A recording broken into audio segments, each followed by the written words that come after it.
Hi friends, మా అమ్మాయి బోర్లా పడింది. బోర్లా పడి పాలు కక్కుకుంది. ఏంటి నువ్వు ఇలా పాలు కక్కుకున్నావని తనతో అంటే, తను నాతో ఎలా వాదిస్తుందో మీరు చూడండి. చాలా హ్యాపీగా అనిపించింది మనసుకి. బోర్లా పడ్డేంటి, పాలు కక్కడాలేంటి, పాలు కక్కడాలేంటి? అల్లరా నువ్వు? బోర్లా ఎవరు పడమన్నారు? పాలు ఎందుకు కక్కావు? ఎందుకు అంటే నీకు భయం లేదా? నీకు అమ్మంటే భయం లేదా? అమ్మంటే నీకు అమ్మంటే భయం లేదు? భయం లేదా? భయం లేదా? అమ్మంటే భయం లేదా? పాలు ఎందుకు కక్కావు? పాలు ఎందుకు కక్కావు చెప్పు.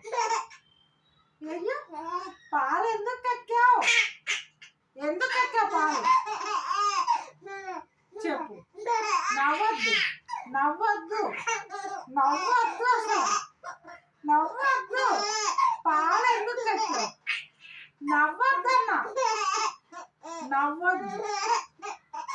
పాలు ఎందుకు కక్కావు? నాకు అది కావాలి. పాలు ఎందుకు కక్కావు చెప్పు.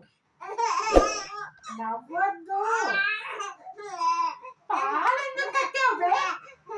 పాలు ఎందుకు కక్కావు బే నువ్వు? నకరాలా? నకరాలు